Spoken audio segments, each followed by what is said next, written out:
Anda kembali bersama kami dalam dialog khusus Food and Agriculture Summit 2021 dengan tema Stand Together Facing the Food Crisis, dan masih bersama saya di sini Kang Sandi, Pak Tumiana dan juga Pak Tri. Dan tadi pertanyaan juga saya sudah berikan kepada Kang Sandi terkait dengan inovasi yang sudah dilakukan. Ini mungkin bisa diceritakan Mas seperti apa sih saat itu, dan saya ketahui juga bahwa dari cerita-cerita Kang Sandi ini juga sempat melewati masa-masa down begitu ya, masa-masa stres ataupun juga depresi begitu kita ketika memulai suatu bisnis di bidang pertanian. Tapi ketika akhirnya bisa survive dan bahkan bisa menyelamatkan harga suatu produk di saat itu, seperti apa ini ceritanya, Kang?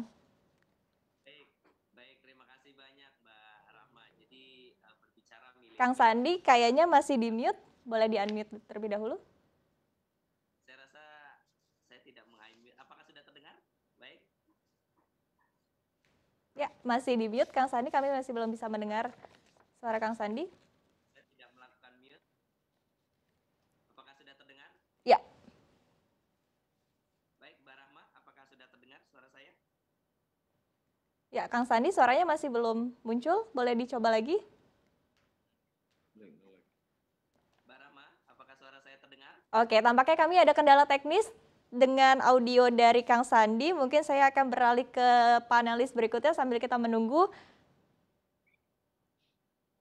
Oke, saya beralih dulu deh ke Pak Tumiana begitu ya. Ini sudah memasuki sesi terakhir untuk dialog kita begitu, ataupun juga segmen terakhir. Mungkin seperti apa Pak Tumiana? Tadi kan juga sempat disebutkan begitu ya terkait dengan skema kolaborasi dari 3 industri ini, baik industri pupuk, kemudian juga industri peternakan dan juga hortikultura begitu. Nah, kalau dari Pak Tumiana sendiri seperti apa tanggapannya nih Pak? Ataupun juga ide-ide ataupun juga saran-saran lain begitu? Ya, Rama. Jadi kalau kita bicara kolaborasi, jadi kalau kita ngomong tadi cost efisiensi dari apa yang dilakukan itu semua harus on system. Tidak bisa yang namanya downline kita lepas. Terus bagaimana orang-orang muda itu dapat akses satu dari sisi keuangan. Mereka harus punya akses cepat gitu. Kalau istilahnya di dalam komersial bank itu semua on paper itu nggak akan ketemu kalau tidak berkolaborasi sama-sama. Sehingga kalau kita jalan satu-satu itu tidak akan pernah mendapatkan sesuatu. Kedua, kalau kita kolaborasi katakan nanam gitu. Jadi nanti Pak Firdaus bisa komparasi ke banyak hal. Kalau kita nanam, orang suruh nanam dalam satu hamparan 1 hektar, itu selama hidupnya tidak akan pernah efisien. Tapi kalau kita kolaborasi nanam 1.000 hektar, dikelola oleh orang 500 di dalam sebuah korporasi, itu akan menjadi efisien, baik dari mekanisasi dan sebagainya. Disitulah nanti automatically kalau misalnya saya di industrinya mengoptik, pasti cost kita efisien. Berapa rasio akan didapetin laba? Itu dalam kalkulasi saya itu lebih dari 37%. Yang ketiga, user harus juga dapat added value karena apa? Ujungnya kita akan kompetisi internasional. Sehingga tadi di depan saya sampaikan bahwa eh, data per situ orang bisa melakukan ekspor kalau cost produksinya di bawah 3.500 baru kita ngomong. Jadi kalaupun kita didorong petani suruh melakukan ekspor, tapi kalau basic cost produksinya nggak dapat itu beda. Ketika selanjutnya di tempat Pak Tri itu kan ngomong subsidi kalau di tingkat petani. Kalau itu terkolaborasi di dalam sebuah hamparan yang besar, Pak Tri juga gampang kontrolnya. Itu dapetin kasih pupuk ini subsidinya dihitung sekian sehingga ketemunya supaya 3.500 itu harga pupuk berapa sih? Itu bisa dipakai pelajaran untuk kolaborasi baik dari industri pertaniannya intinya kepada industri peternakan. Karena dua hal ini nggak mungkin bisa pisah antara pupuk, pertanian, ternak itu dalam satu rangkaian bisnis yang harus dikolaborasi. Jadi tidak boleh yang gede menjadikan objek ke yang kecil, nggak boleh. Harusnya yang kecil di empower. Berapa sih mereka economic skill-nya dapat, disitulah size ditentukan gitu. Jadi kalau kita bicara misalnya tadi kembali bahwa economic skill tani jagung itu berapa? 2. Economic skill nanam padi itu kalau orang laba bisa petani dapat untung 5 juta berapa? 2,5. Sehingga cycle itu ketemu. Di media antara dua sisi, Misalnya ini ada 2 kali tanam jagung, jedanya mau apa?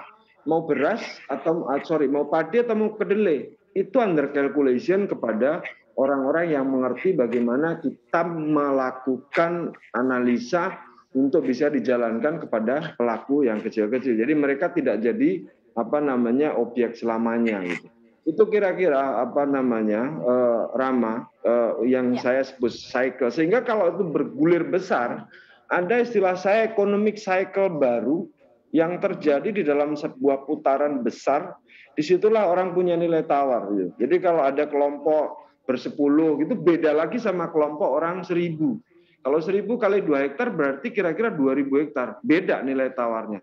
Sehingga itulah yang saya sebut namanya cost reduction akan terjadi terhadap economic skill yang diperlukan. Jadi nggak bisa kita ngasih orang lain, petani tak kasih lahan 5.000, nggak bisa. Oke, sorry Rama, kepanjangan ya.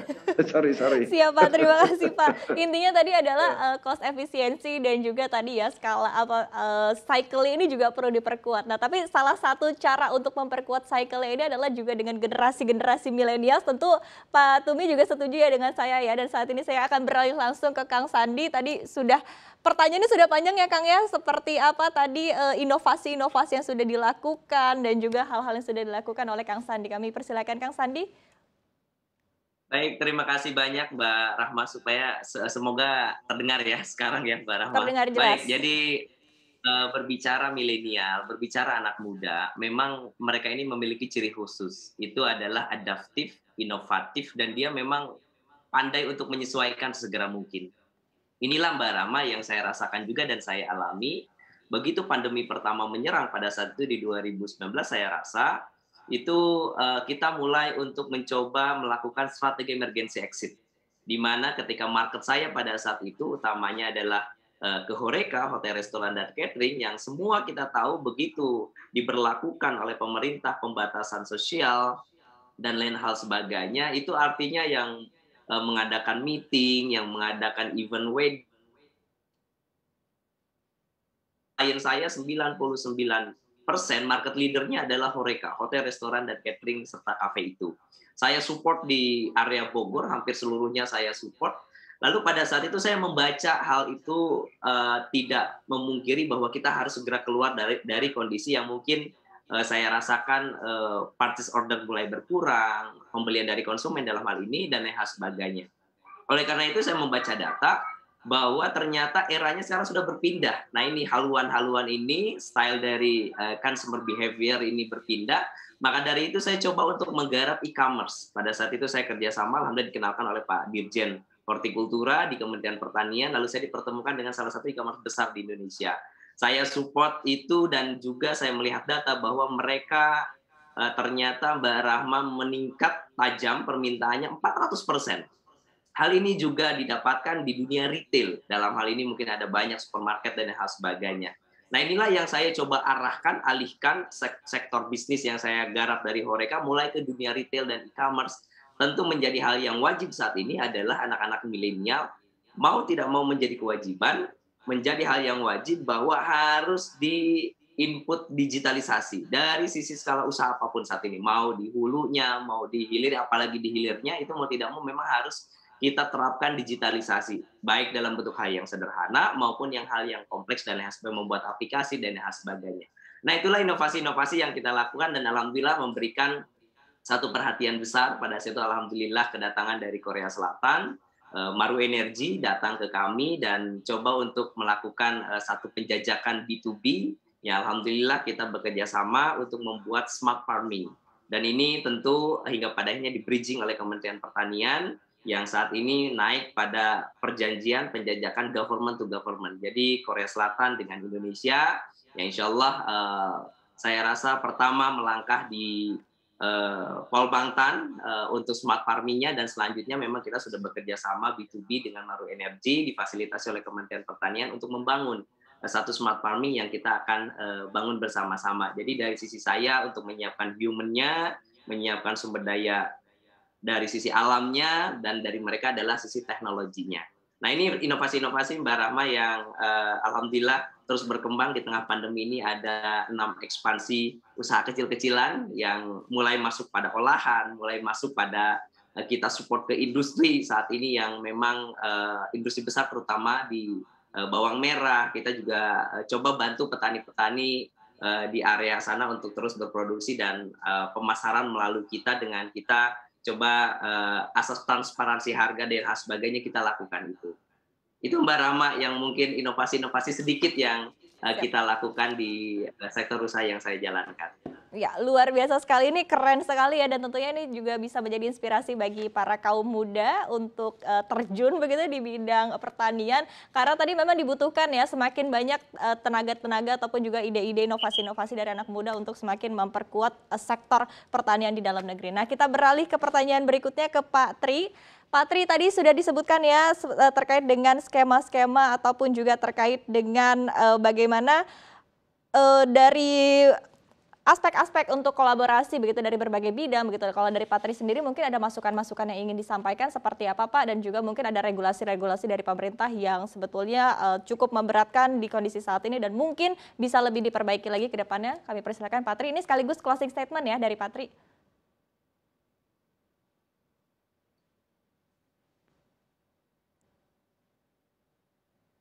Terkait dengan kebijakan regulasi pemerintah, intinya bahwa kami sebagai operator tetap melaksanakan itu semua, dan ini juga banyak pihak yang melakukan evaluasi ya, dari auditor-auditor mengevaluasi. Saya kira intinya Kementerian Pertanian sudah mulai mempersiapkan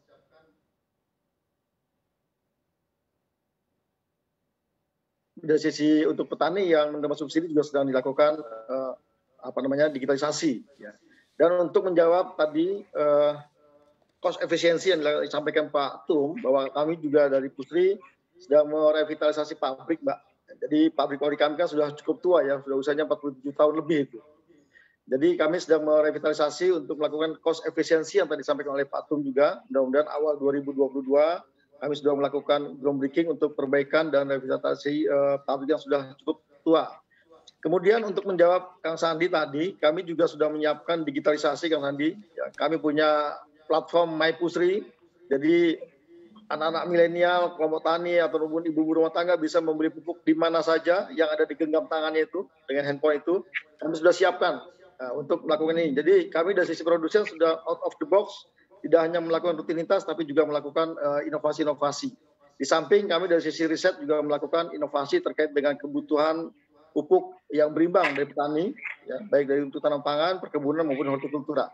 Saya kira intinya kami dari sisi produsen sudah orientasinya ke customer centric, sehingga kami untuk menyiapkan diri apabila ada regulasi perubahan dari pemerintah, kami dari sisi produsen sudah mempersiapkan diri untuk masuk ke sektor komersial.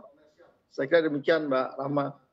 Oke, siap, terima kasih Pak Tri, dan berikutnya kita berikan kesempatan kepada Kang Sandi untuk closing statement-nya secara singkat saja seperti apa Kang?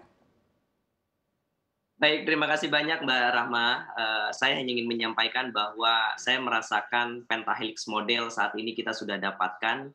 2015 saya tidak merasakan pada saat itu bagaimana upaya dukungan dari akademisi, lalu dari businessman itu sendiri, dari community, dari government, dan yang terakhir dari tentu media. Yang pada saat itu saya merasa bahwa saat itu saya bekerja sendiri dan saya upaya untuk berkembang sendiri. Tetapi hari ini saya merasakan hal yang berbeda. Upaya pentahelix model itu kita sudah dapatkan bagaimana ada dukungan dari yang saya lihat tadi dari Pak Tumiyana, lalu juga ada Pak Tri, lalu juga saya rasa guru besar kami di PB juga ikut berkecimpung, Prof. Firdaus, bagaimana upaya untuk intervensi anak-anak muda, melakukan closed loop di beberapa kabupaten. Ini yang saya rasakan dukungan penuh ini yang tentu momentum baik bagi anak-anak milenial untuk ayo kita bareng-bareng, ayo kita bersinergi untuk memajukan bumi pertiwi kita yang nyatanya tentu secara data hampir 79% ini Bapak Ibu semua kita lihat bahwa petani-petani kita adalah petani yang mungkin bisa dikatakan lebih dari 45 tahun dan sisanya adalah anak-anak yang dikatakan milenial dan andalan. Saatnya kita mengambil kontribusi, saatnya kita bersama-sama.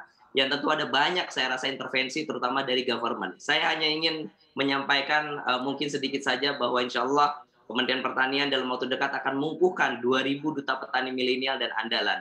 Ini semata-mata untuk resonansi, getaran ke getaran di 34 provinsi, bagaimana kita memberikan citra petani itu tadi, petani itu keren, petani itu ganteng, petani itu kaya dan hal sebagainya. Nah inilah tentu tujuan-tujuan kita, semata-mata ingin kita bersama-sama, yang saya juga selalu menyampaikan, collaboration is better than competition. Kita selalu mendorong bahwa ayo kita berkolaborasi. Saat ini saya mendapatkan ilmu yang sangat baik sekali dari Pak Tri, dari Pak Tumiana, mungkin dari para ahli yang tentu kami mohon disupport, tentu kami mohon diberikan ruang, yang semata-mata kita ingin ikut berkontribusi untuk memajukan sektor pertanian. Itu saja mungkin Mbak Rahma, terima kasih banyak. Terima kasih tadi ya, image baru dari sektor pertanian yang mungkin diwakilkan oleh Kang Sandi terlebih dahulu, begitu, sebagai ikon pertanian baru untuk milenials ya. Oke, kita beralih ke berikutnya, ke Pak Tumiana. Untuk closing statement-nya mungkin bisa disampaikan secara singkat, Pak, kami persilakan. Ya, baik Rama, terima kasih. Kita itu iklim bergeser gitu ya, iklim bergeser. Negara kita itu negara tropis, punya matahari 12 bulan. Punya hujan 6-7 bulan, bahkan lebih. Tahun ini boleh dibilang kita nggak pernah tidak hujan. Harga komoditi meningkat 78% di dunia. Jadi selayaknya kita semua berkolaborasi untuk meningkatkan produksi kita. Jadi turnover bisnisnya ada 1.040 triliun di tahun ini, dan forecast pada 2 tahun ke depan akan menjadi 1.324 triliun. Itu layak kita kolaborasi sama-sama, bukan kita saling bertabrakan, tapi bagaimana kita meningkatkan industri pertanian maupun peternakan di negeri kita untuk bisa memfeeding regional ataupun ke tempat lain dengan cost efisiensi yang tentunya kita bisa berkolaborasi bersama-sama. Terima kasih Rama, dan terima kasih ilmunya para senior dan para orang-orang hebat dan junior yang luar biasa. Mudah-mudahan kita bisa sama-sama untuk bisa menciptakan sesuatu yang lebih baik. Terima kasih Rama. Ya, terima kasih sekali Pak Tumi tadi atas segala yang sudah disampaikan pada diskusi kita hari ini, dan tentunya kita berharap ya bersama-sama agar kedepannya dengan kolaborasi dari berbagai pihak ini juga bisa semakin memperkuat ketahanan pangan di dalam negeri dan bahkan bisa bertanding begitu di dalam kancah internasional. Dan sekali lagi kami ucapkan terima kasih yang luar biasa kepada seluruh panelis yang telah berdiskusi pada siang hari ini, kepada Bapak Tumiana, CEO Widodo Makmur Perkasa, dan kepada Direktur Utama PT Pupuk Sriwijaya Bapak Tri Wahyudi Saleh, dan juga tentunya Kang Sandi Oktasusila, owner dari Mitra Tani Parahyangan. Sukses dan sehat selalu untuk Anda. Dan jangan kemana-mana, dialog khusus Food and Agriculture Summit 2021 akan kembali usai jeda berikut ini. Tetaplah bersama kami.